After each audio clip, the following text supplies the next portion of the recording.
Olá, como é que você tá? Como é que você tem passado esse tempo? Na semana passada a gente começou a conversar sobre o que é oração e como é que tem sido isso pra você. Como é que foi nessa última semana preparar a sua oração e colocar diante de Deus e ter esse tempo de comunhão com Ele? Como é que tem sido a tua vida de oração? Hoje a gente vai entrar um pouco mais nesse assunto, mas antes de querer falar qualquer coisa, eu preciso ser sincero comigo mesmo. Eu tenho lutado nessas últimas semanas para tentar fortalecer. Eu sei que essa é uma área que eu sou muito fraco e que eu preciso crescer e que tem muito o que fazer ainda. E esse período tem sido um período parecido com o que já aconteceu em outros anos, que de repente tem um crescimento e dá para começar a ter uma rotina e dá para dar alguns passos e dá para ir melhorando, mas depois de poucos dias dá para perceber altos e baixos, altos e baixos. E parece que todo ano tem algum momento que isso acontece, que dá para ir melhorando e depois já baixa de novo e tem aquele ânimo e aquela euforia no começo e dá para perceber como é bom ter esse tempo de oração, mas depois isso murcha. E parece que vai se tornando cansativo e se torna mais uma tarefa e se torna uma obrigação orar.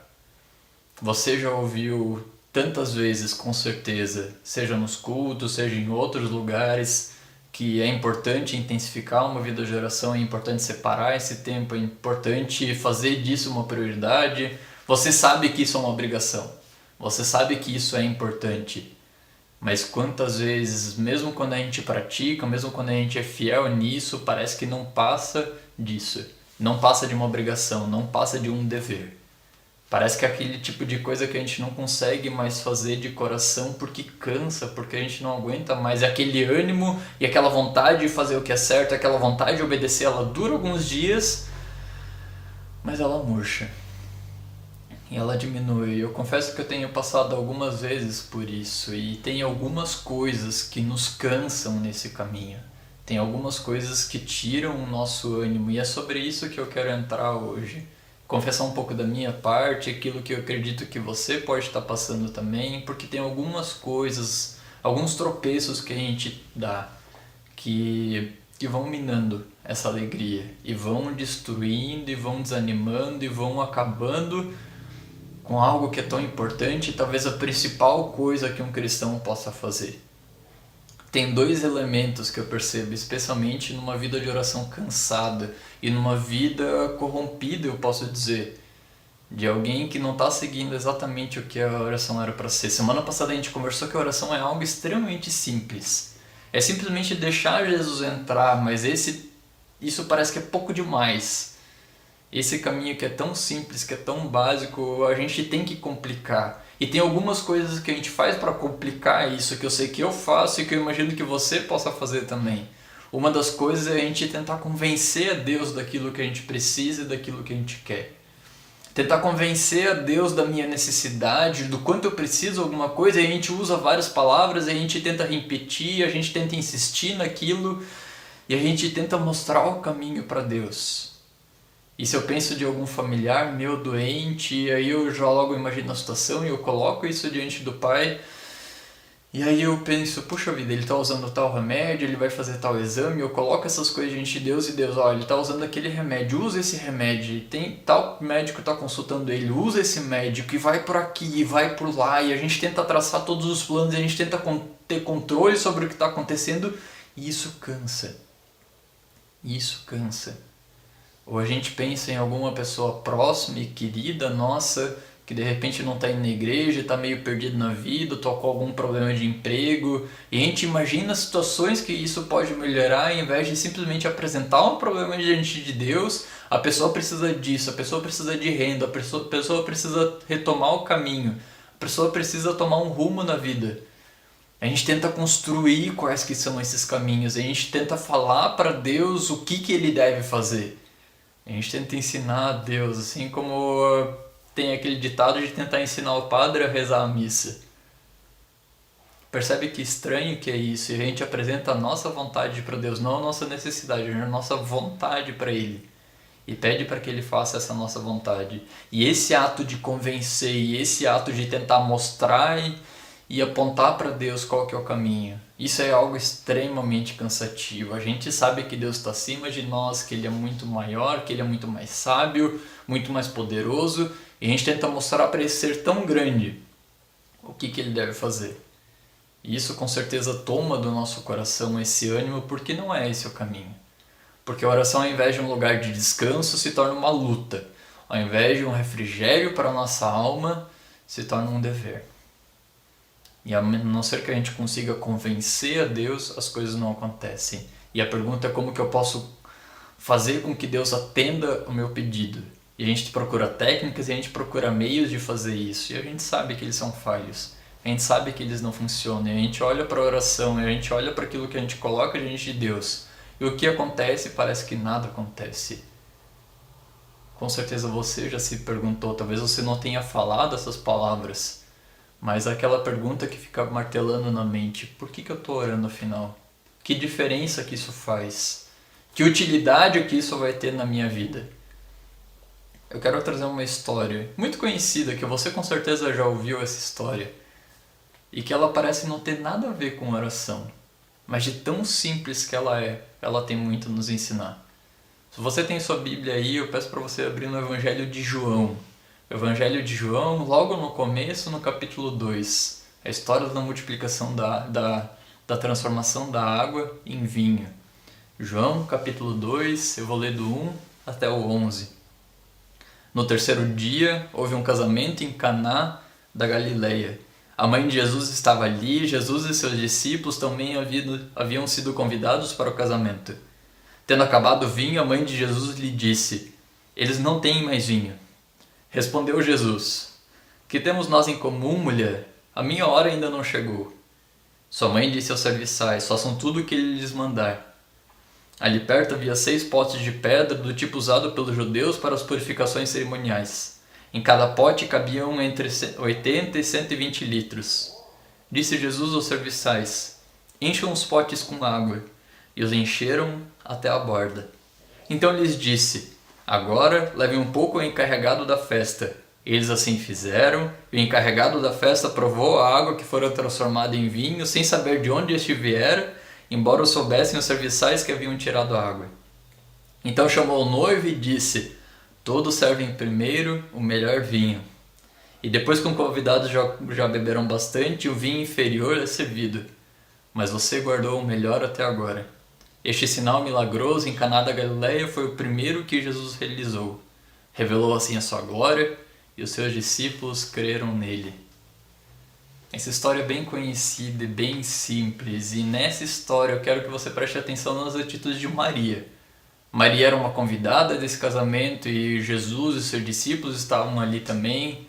E chegou uma hora, uma certa altura da festa, que acabou o vinho. E o vinho é um sinal de alegria para aquele povo. E acabar o vinho é passar vergonha na frente de todo mundo. E como assim que eu não fui capaz de suprir no momento mais importante da minha vida, na minha festa de casamento? Imagina a vergonha que devia ser para os noivos e para os pais deles isso dali. Maria percebe aquele problema e ela vai até Jesus. Lembra que a oração é simplesmente deixar Jesus entrar, é deixar Jesus agir. E Maria faz simplesmente isso. E ali no versículo 3, então, ela fala para Jesus: eles não têm mais vinho. Essa foi a oração de Maria. Eles não têm mais vinho. Lembra aquele lance de, na oração, simplesmente apresentar a necessidade, não tentar convencer a Deus, não tentar mostrar o caminho, simplesmente falar o que precisa. Foi exatamente isso que Maria fez aqui. A oração talvez mais curta que a gente tenha aqui no meio. Mas a gente vê que é uma oração que é de Deus. E que é a oração de verdade. E que é a oração em essência mesmo. Maria não tentou convencer Jesus a fazer alguma coisa. Ela simplesmente disse que eles não têm mais vinho e pronto. E ela sabia que Jesus se importava com aquilo. Ela sabia que Jesus queria trazer mais e mais alegria para aquele casamento. Que ele queria fazer parte da vida daquelas pessoas e colocar um sorriso no rosto deles. Assim como Jesus quer fazer isso na sua vida também. Que Maria não precisava convencer Jesus de que aquilo era importante. Ele já sabia disso e ele se importava com isso.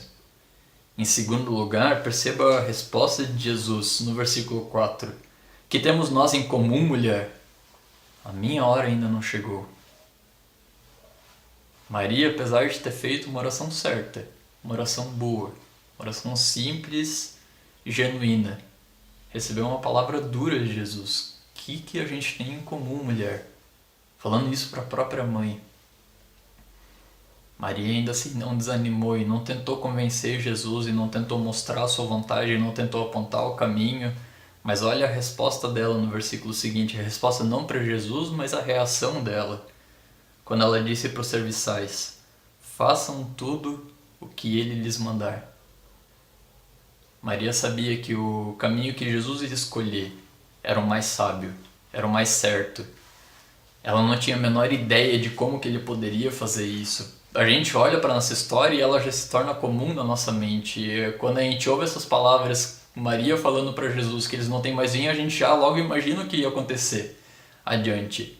Maria nunca tinha visto isso acontecer, nunca tinha acontecido de alguém transformar água em vinho, nunca aconteceu depois também. Ela não fazia a menor ideia de como que ele podia fazer. Ele podia fazer brotar o vinho da terra, ele podia fazer aparecer naqueles potes simplesmente, mas Jesus usou os recursos das pessoas que tinham ali. Ele gosta de fazer isso, ele não gosta de aparecer simplesmente do nada. Mas o jeito mais comum, não o único, mas o mais comum de Jesus agir é a partir daquilo que já existe ao nosso redor, a partir de nós mesmos. A gente nem imagina como que ele pode fazer isso, mas ele pode. Maria sabia disso e simplesmente disse para os outros, façam o que Jesus o mandar. E se a vontade de Jesus fosse que não tivesse mais vinho, tudo bem. O que ele mandar, a vontade dele, o querer de Jesus, era o mais importante. E ela sabia disso. É isso que a gente deve fazer também. E ainda assim a gente não consegue. A gente não consegue porque de alguma maneira a gente tem essa impressão de que Jesus não se importa o suficiente. E apesar da gente confiar em Deus e a gente confiar em quem Ele é e saber que Deus é fiel e saber que Deus é sábio e saber que a vontade dele é muito maior e melhor do que a nossa, mas nem sempre a gente confia que Ele se importa conosco o suficiente. A gente sabe que Deus é amor, mas eu quero que você se pergunte agora, apesar das tuas falhas, apesar de quem você é, de cada um dos teus tropeços, das tuas limitações, você confia que Deus te ama o suficiente para se importar contigo? Você confia que apesar de todos os teus medos, apesar de todos os teus erros, apesar de não saber orar direito, Deus ainda te ouve? Que você pode ter ousadia de chegar à presença dele, apresentar a tua súplica, apresentar a tua necessidade, porque ele vai receber isso. Você acredita que você é bom o suficiente para entrar na presença de Deus? Essa é a pergunta que a gente tem que se fazer. E se você acha que é bom o suficiente, que você merece que Deus te ouça, sinto muito. A tua oração não vai passar do teto. Deus não vai te ouvir com esse coração. Quando a gente acha que pode chegar chegando, quando a gente acha que a gente merece alguma coisa, que eu sou bom o suficiente, que eu mereço e que Deus tem que se importar comigo, sinto muito. Pode parar porque você não vai adiante desse jeito. Chegar à presença de Deus, imagina aquela figura de uma grande autoridade, uma pessoa muito importante. A gente não consegue simplesmente chegar no recinto, a gente não consegue chegar na presença, na sala que essa pessoa está. Imagina um grande presidente, alguém que é respeitado, alguém que é uma pessoa de fato importante. A gente não pode chegar lá, não importa quem a gente não tem esse direito. Talvez a gente vai conseguir falar com o assessor, talvez a gente vai conseguir ter algum contato, talvez a nossa informação, o nosso pedido vai até chegar até ele, mas a gente não consegue chegar lá. Nenhum de nós consegue. Que dirá então na presença de Deus? Até os anjos têm um acesso limitado à presença de Deus. A Bíblia fala isso de várias maneiras. Em determinados momentos os anjos chegavam ali, porque mesmo entre eles não é qualquer um. Que dirá de nós então? Mas eu comparei e fiz essa comparação de chegar à presença de Deus com chegar à presença e à sala de um grande presidente, por exemplo. A gente não tem esse tipo de acesso, mas tem pessoas que têm. A gente não consegue chegar chegando, mas essa semana eu li uma história muito interessante que pode nos ajudar muito nisso. No ano de 1962, já tem um tempo isso, aconteceu o que eles chamam da crise dos mísseis cubanos. E durante essa crise dos mísseis, então, naquele ano, foi o momento que talvez a humanidade chegou mais perto daquilo que se fala da Terceira Guerra Mundial. Um embate, um clima de grande tensão entre Estados Unidos e a União Soviética. E o presidente John Kennedy, presidente dos Estados Unidos naquela época, então aquele clima de tensão e menos gente ainda conseguia ter acesso a ele porque ele lidava com problemas grandes e com coisas importantes. E no meio daquele gabinete em que os assessores e que os conselheiros, aquele povo de terno cinza, todo rígido, todo sério, alguns fotógrafos participavam daqueles momentos e de vez em quando eles captavam algumas cenas interessantes. De vez em quando, no meio daquela tensão toda, surgiu um pequeno bebê. E uma criança lá pelos seus 2 anos chegando, logo subia à mesa do presidente o pequeno John, o filho do presidente. E para a alegria do pai, ele chegava sem bater a porta, sem impedir se podia entrar. Ele chegava entrando porque ele tinha acesso. Porque ele era não uma pessoa qualquer, não alguém que ia ser barrado na porta, mas ele era o filho amado do pai. E qualquer momento que ele entrasse, não importa o que tivesse acontecendo, ele seria bem-vindo. E ele colocaria um sorriso no rosto do pai. Tem gente que tem esse acesso. A gente pode pensar de pessoas importantes, de grandes figuras, de gente que tem dinheiro, de gente que tem poder. Não são essas pessoas. Tem gente que tem acesso a grandes pessoas. Mas no caso de Deus, só um tem acesso. Jesus é esse, o Filho amado e obediente, que pode chegar a qualquer hora diante do Pai. Jesus é como aquele pequeno menino que pode chegar em qualquer momento, e em qualquer momento que ele chegar, ele vai trazer a alegria do Pai. E ele não precisa bater a porta, e ele não precisa pedir licença, ele só entra. E o Pai o recebe com grande alegria. Nem mesmo os anjos conseguem fazer isso na presença de Deus. Mas Jesus faz. Qualquer pessoa na época de Jesus que quisesse buscar a presença de Deus, qualquer homem ou mulher que mesmo que fosse do povo de Deus, que quisesse falar com Deus, precisava cumprir uma série de ritos, uma série de cerimônias e atender uma série de critérios, e ainda assim talvez aconteceria alguma coisa. Jesus não. Jesus orava em qualquer lugar, a qualquer hora, e mais do que pedir pelo Senhor dos Exércitos, pelo Deus soberano, mais do que atender por títulos, Jesus chamava Deus de Pai, de Abba, que era a figura que eles usavam para dizer do Pai querido, uma expressão carinhosa que eles tinham, porque Jesus tinha esse tipo de intimidade e ainda tem até hoje. Jesus não precisa conquistar o espaço dele, ele já tem. E o melhor de tudo é que Jesus dá a nós esse tipo de acesso também. Na cruz, Jesus morreu por cada um de nós. Não para simplesmente nos limpar dos nossos pecados, mas para que a gente possa chegar até o Pai, para que a gente possa ter esse tipo de liberdade e também para que a gente possa ter a alegria de ser recebido pelo Pai. Junto com Ele, a gente não vai sozinho, Jesus vai com a gente. E Jesus nos carrega nesse movimento que é a oração. A oração nada mais é do que isso, de chegar também à presença do Pai.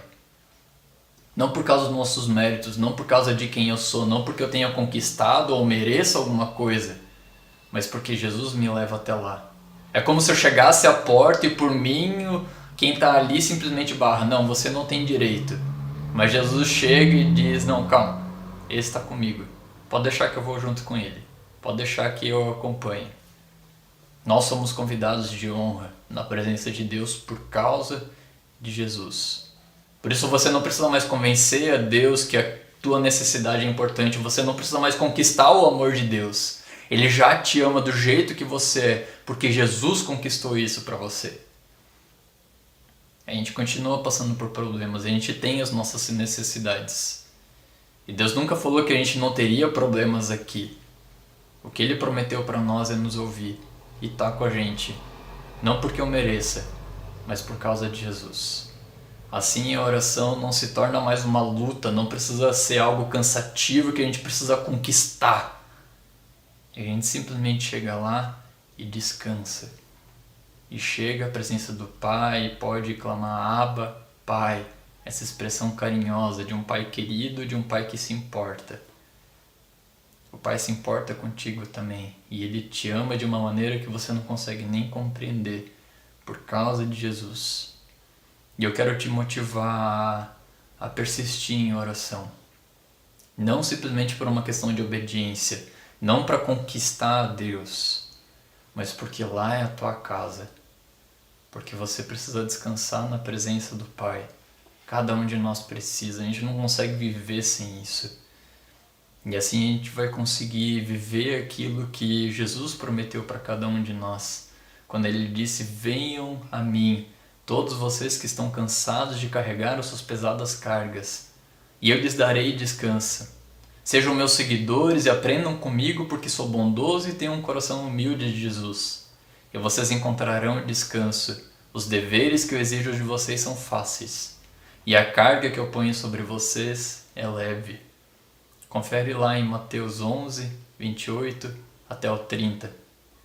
Palavra de Jesus para os discípulos daquela época, palavra de Jesus para cada um de nós também hoje. Descansa na presença de Deus. Encontra esse descanso. Vai até Jesus e recebe aquilo que Ele prometeu para você. De maneira bem prática, eu quero te sugerir mais uma coisa hoje. Lembra aquela lista de necessidades que eu falei na semana passada? Você fez essa lista? Se você fez, pega ela. Se você não fez, coloca no papel.